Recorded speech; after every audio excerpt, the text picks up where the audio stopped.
World war 3 का सबसे बड़ा दावा। साल 2026 की शुरुआत से ही दुनिया तनाव में है।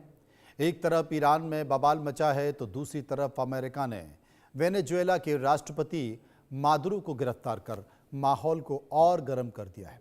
लेकिन अमेरिका ने रूस के जहाज़ों को पकड़कर इस बात पर मुहर लगा दी है कि अब 2026 में तीसरा विश्व युद्ध होना तय है, क्योंकि किम जोंग उन पहले से ही अमेरिका को अपना सबसे बड़ा दुश्मन मानते हैं। वहीं चीन हो या फिर भारत, सभी देशों से ट्रंप पंगा ले रहे हैं। कुल मिलाकर हालात तीसरे विश्व युद्ध के बन रहे हैं और इसी मुद्दे पर हम ज्योतिषाचार्य और रक्षा विशेषज्ञ दोनों के साथ तीसरे विश्व युद्ध पर दावे को सुनेंगे और जानेंगे कि क्या वाकई ऐसा होने वाला है, वर्ल्ड वॉर 3 होने वाला है। विस्तार से चर्चा करेंगे, समझने की कोशिश करेंगे। दोनों जानकार इस वक्त मेरे साथ मौजूद हैं। अनुज माथुर साहब मेरे साथ मौजूद हैं। आचार्य राकेश चतुर्वेदी जो कि ज्योतिषाचार्य मेरे साथ मौजूद हैं। सबसे पहले राकेश जी के पास ही चलते हैं और राकेश जी से पूछ लेते हैं कि राकेश जी, आखिर दुनिया की कुंडली क्या कहती है? क्योंकि ट्रंप साहब की कुंडली तो बिगड़ी हुई है, कुछ समझ में नहीं आ रहा है। आपस में तमाम ग्रह टकरा रहे हैं, लेकिन उनकी बातें, उनकी घोषणाएं, उनके विचार, उनके काम पूरे विश्व को संकट में डाल रहे हैं। तो क्या ये वर्ल्ड वॉर 3 की तरफ जाने के संकेत है? मनोज जी, सर्वप्रथम तो इस मंच को मेरा प्रणाम है और आपको और इस सहयोगी जितने भी हमारे पैनलिस्ट हैं उनको भी मेरा प्रणाम है। मनोज जी, जब हम सामूहिक गणना करते हैं तो सामान्य कुंडली से हट करके हम जो है मेदिनी ज्योतिष के अनुसार इसकी गणना करते हैं। और आप ही के मंच से हमने कई आपके साथ डिबेट्स में भी और नववर्ष की चर्चाओं में भी हमने कहा था कि जब हम बात करते हैं नव संवत्सर की, जो 19 मार्च से आरंभ होगा, वह जो है उस दिन जो कुंडली बन रही है, उस दिन की कुंडली में विशेष रूप से शनि सूर्य चंद्रमा युति रहेगी। दूसरी चीज, इस वर्ष जब आरंभ हुआ है वर्ष, चंद्रमा उच्च के रहे हैं वृषभ राशि में। दूसरी चीज, जब गुरु और मंगल स्वामित्व करेंगे तो मैंने कईयों बार बोला है, यह स्थिति भी देख लीजिए कि इस समय जो स्थिति चल रही है राष्ट्रों के अंदर, वह अपनी ताकत, अपना प्रभुत्व, अपनी जनता को और विश्व में दिखाने का एकमात्र बस प्रयास है, वाहवाही लूटने का है। और एक चीज और बता दें, तीसरा विश्व युद्ध तो देर शुरू होगा, लेकिन कहीं ना कहीं किसी न किसी राष्ट्र में जन आक्रोश, बड़ा जन आंदोलन भी सत्ता के विरुद्ध हो सकता है, सत्ता के विरुद्ध हो सकता है। चाहे वह ट्रंप साहब जो उल जुलूल बातें कर रहे हैं, उनके ग्रह जो है बुद्ध की पीड़ा दर्शा रही है, और या फिर किसी अन्य राष्ट्र में इस प्रकार की घटनाएं हो सकती हैं जो जबरन जो है अपने लोगों को हाशिए पर चढ़ा रहा हो और वहां विकास ना हो, सिर्फ शक्ति प्रदर्शन किया जा रहा हो। तो ऐसी परिस्थिति इस वर्ष बनेगी। दूसरी चीज, जब गुरु राजा होता है और मंगल मंत्री, तो ऐसी अवस्था में सत्ता का जो प्रभाव है, जो सत्ता का प्रभुत्व है, वह वर्चस्व दिखाने की होड़ लग जाती है। और यह होड़ वर्ष के शुरुआत से देखने को भी मिल रही है कि जबरन किसी राष्ट्र के जो है उसके मुख्य जो वहां पर शासित हैं उनको जो है अरेस्ट करना, उनको जो है उठा लेना और उन पर जबरन अपने कानून थोपना, इस तरीके का यह जो क्रियाएं देखने को मिल रही मनोज जी, यह सिर्फ मंगल प्रभाव में अपनी प्रभुत्व सत्ता को बड़ा दिखाने का, अपनी इमेज को बड़ा दिखाने का बस ग्रहीय संयोग जो है वह इशारा कर रहे हैं। और यही लड़ाई जो है यह विश्व में अशांति फैलाने वाली है। इसीलिए हमने कहा था, जो लोग कह रहे हैं कि बहुत अच्छा है, बहुत अच्छा है, लेकिन पूरे विश्व पटल पर इसका नकारात्मक प्रभाव देखने को मिला। क्योंकि जब हम सिर्फ शक्तियां अपना दिखाने का प्रयास करते हैं, शक्तियों का विस्तार करना चाहते हैं, तो उसमें जो है जनहित नहीं होता है, लोगों का हित नहीं होता है। तो ऐसी अवस्था में विनाश की लीला ही ग्रहीय संयोजन में होती है मनोज जी। और इसी तरीके की कुछ परिस्थितियां ग्रहीय संयोजन में जो है 1 जनवरी के अनुसार भी, और अगर हम देखें नव संवत्सर के अनुसार, जो हमारा मुख्य कैलेंडर है, जो सनातन का मुख्य कैलेंडर है, जिसको हम पंचांग, सनातन पंचांग कहते हैं, उस दिन जो है सूर्य चंद्रमा शनि एक साथ विराजमान रहेंगे। तो 100% जो है युद्ध की स्थितियां बनेंगी राष्ट्रों के बीच और भयानक स्थिति इस वर्ष लेने वाली है। भयानक स्थिति इस वर्ष लेने वाली है। मेरे साथ अनुज माथुर साहब मौजूद हैं। अनुज माथुर साहब, तमाम तरह की तस्वीरों के बीच अमेरिका पर परमाणु बम का वाकई खतरा है, क्योंकि जिस तरीके से चीज़ें नज़र आ रही हैं, रूसी टैंकर जब्त करने से पुतिन अब भड़क गए हैं। और जो स्थिति आप देख रहे हैं, 500% टैरिफ लगाने की बात की जा रही है, यानी कि दुनिया के तमाम देशों को एक संकेत देने की कोशिश की जा रही है कि अगर रूस से आपने कुछ भी खरीदा तो मैं आपके ऊपर 50 नहीं बल्कि 500% टैरिफ लगाऊंगा, और वो संसद में भी जाने वाला है। तो ये संकेत क्या है? मतलब महाशक्तियां एक दूसरे को आंखें दिखा रही हैं, एक दूसरे को धमका रही हैं। वही स्थिति चीन के साथ हो रही है, वही स्थिति रूस के साथ हो रही है। अमेरिका दादागिरी कर रहा है, छोटे छोटे देशों की तो बात ही अलग है। तो क्या बड़ी महाशक्ति मिलकर, जैसे रूस है या चाइना मिलकर, कोई बड़ा संकेत, कोई बड़ी कार्रवाई कर सकते हैं अमेरिका के खिलाफ? जय हिंद मनोज जी। देखिए, एक दो बातें मैं आपके प्रश्न का उत्तर देने से पहले बताना जी चाहूंगा। जी। आज अमेरिका की परिस्थिति क्या है, क्यों अमेरिका इस प्रकार के उस तरफ जा रहा है। आज डोनाल्ड ट्रंप की जो डोमेस्टिक अप्रूवल रेट है वो मेरे ख्याल से सबसे लो है। जी पिछले 5-7 इलेक्शंस आप देख लें, चाहे वो वर्जीनिया हो, न्यू जर्सी हो, सिंसिनाटी हो। सिंसिनाटी में तो वाइस प्रेसिडेंट के ब्रदर थे। तो ये तमाम इलेक्शंस में लगातार डोनाल्ड ट्रंप को हार का सामना करना पड़ा है, पहली बात। दूसरी बात यह है कि आज जिस प्रकार से डोनाल्ड ट्रंप ने कई देशों के ऊपर टैरिफ वॉर शुरू कर करके अपने डोमेस्टिक लोगों के ऊपर भार डाला है। आज आप देखेंगे कि अमेरिका में इन्फ्लेशन, अमेरिका में अनएम्प्लॉयमेंट, मतलब बहुत सारी समस्याएं जो हैं वो कुछ पॉलिसीज की वजह से शायद मुझे लगता है वहां पर उभर करके सामने आ गई हैं। तो ये कारण है कि अमेरिका चाहता है कि किसी प्रकार से वो ऐसे देशों के ऊपर दबाव डाल करके जो कि उसका रिटेलिएट नहीं कर सकते। आप मुझे बताएं, वेनेजुएला और अमेरिका में कितना जबरदस्त अंतर है। क्या वेनेजुएला कभी हिम्मत कर सकता है रिटेलिएट करने की?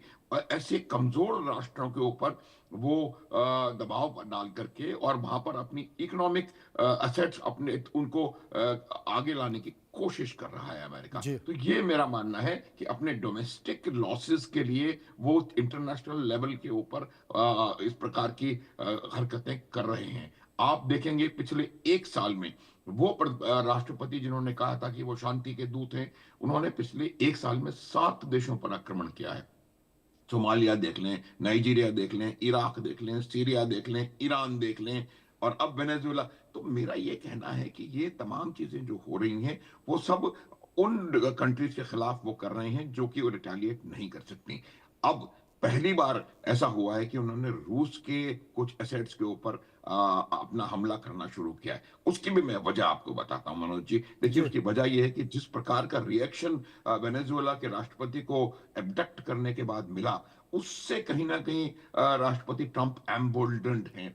आप देखें किस प्रकार की भाषा उन्होंने मैक्रों के लिए इस्तेमाल करी है, किस प्रकार का उन्होंने मोदी के लिए कहा है, किस तरीके से वो डेनमार्क आज ग्रीनलैंड को लेने की पूरी तैयारी कर रहे हैं। वो कह रहे हैं कि भाई ग्रीनलैंड हमारा है, किसी भी कीमत पे हम उसको लेकर के मानेंगे।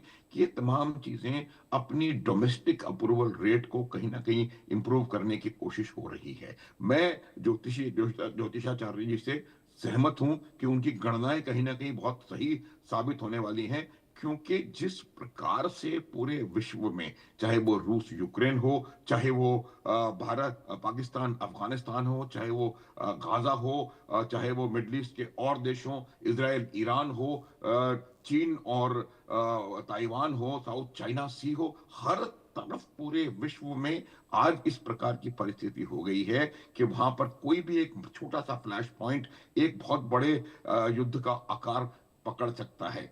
जिस तरह से नॉर्थ अटलांटिक में उन्होंने एक रशियन शिप को फोर्सिबली उसको लेकर के चले गए हैं, उससे बहुत जबरदस्त वहां पर टेंशन क्रिएट हो गया है। आप ये देखें मनोज कि ये सबसे ज्यादा इशू क्या है अमेरिका को। अमेरिका का इशू यही है कि वो वेस्टर्न हेमिस्फीयर में इंक्रीजिंग चाइनीज और रशियन इन्फ्लुएंस को खत्म करना चाहते हैं। मुनरो डॉक्ट्रिन हम सब जानते हैं, उसके इतिहास में जाने की मुझे लगता नहीं कि आवश्यकता है। तो वो उसको खत्म करने की उनकी समस्या ये है कि जहां जहां भी रूस और चीन का इन्फ्लुएंस बढ़ रहा है, चाहे वो आर्कटिक रीजन हो, चाहे वो नॉर्थ अटलांटिक हो, चाहे वेस्टर्न हेमिस्फेयर हो, वो सब जगह पहले अमेरिका की बपौती हुआ करती थी, वहां पर धीरे धीरे इन्फ्लुएंस उनका कम हो रहा है। इसकी वजह से उनको इस प्रकार की एक्टिविटी करने की जरूरत है। जी वो खुले आम उन्होंने अभी आप देखें, उन्होंने जो कोलंबिया के प्रेसिडेंट को उन्होंने धमकी दी थी कि हम ये कर देंगे वो कर देंगे। जब कोलंबिया के प्रेसिडेंट ने रिटेलिएट किया कि आप करके देखें, और वो ये कर तो उनकी टोन किस तरह से बदली है। उन्होंने कहा है कि मैं अपने मंत्री को भेजूंगा, वो आपको लेकर के यहाँ आएंगे, it was an honour talking to you. लेकिन अनुज जी, जो तेल टैंकर जब्त किए गए हैं रूस के, क्या आपको लगता है कि ये शुरुआत होगी? बहुत जल्द रूस कोई बड़ा संकेत देने जा रहा है अमेरिका के खिलाफ। बिल्कुल मनोज जी, मैं यही कह रहा था। देखिए, क्योंकि रिएक्शन वेनेजुएला का या रिएक्शन कई और कुछ और एक्शन जो अमेरिका ने यूनिलैटरली लिए, चाहे वो नाइजीरिया हो चाहे वो कोई भी हो, उसका रिएक्शन वर्ल्ड लेवल के ऊपर कोई खास नहीं हुआ। आप देखें कि आज अगर ये जो इन्होंने एक्शन वेनेजुएला पे किया है, ये उनके डोमेस्टिक रूल्स के खिलाफ है, इंटरनेशनल रूल्स के खिलाफ है, यूएन चार्टर के खिलाफ है, लेकिन कोई उसके खिलाफ बोल नहीं रहा पूरी तरह से खुले आकर के। चाहे वो इवन चाइना ने भी हालांकि इसको डिक्री किया। तो अब जब उन्होंने उनको इस चीज से उनको लगा कि आज वो बहुत सर्वशक्तिशाली होते चले जा रहे हैं, और इस वजह से उन्होंने इस तेल टैंकर को इन्होंने कब्जे में किया। रूस की पनडुब्बी वहां मौजूद थी। इससे साफ है कि रूस उसको एस्कॉर्ट कर रहा था। उन्होंने एक डायरेक्ट कॉन्फ्रंटेशन बचाने के लिए शायद मिलिट्री ऑप्शन को वहां इस्तेमाल नहीं किया। लेकिन एक बात मनोज जी बिल्कुल साफ है कि अब वो समय मुझे लगता है आता हुआ नजर आ रहा है जबकि एक अल्टरनेटिव वर्ल्ड ऑर्डर एक बहुत कंबाइंड तरीके से निकल करके आएगा, और वो आप देखेंगे कि रूस, चीन, ब्राजील और बड़े बड़े जो देश हैं, जो इकोनॉमिक पावर्स हैं या मिलिट्री पावर्स हैं, वो कहीं इकट्ठा होने की आवश्यकता है।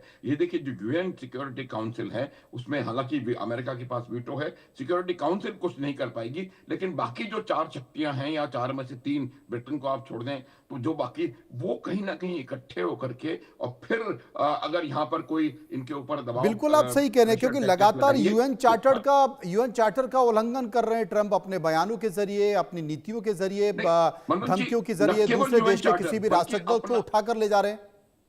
केवल यूएन चार्टर, अपने खुद के डोमेस्टिक लॉज का भी वो उल्लंघन कर रहे हैं। उन्होंने इंटरनेशनल लॉज का उल्लंघन किया है। तो ये तमाम चीजें अपनी डोमेस्टिक डिसअप्रूवल रेट या उनकी अप्रूवल रेट का कम होना, उसको और उनका इलेक्शन। देखिए, स्टेटमेंट में उनका मनोज जी आपको बताना चाहता हूं। उन्होंने कहा है कि if we lose the midterm I will be impeached.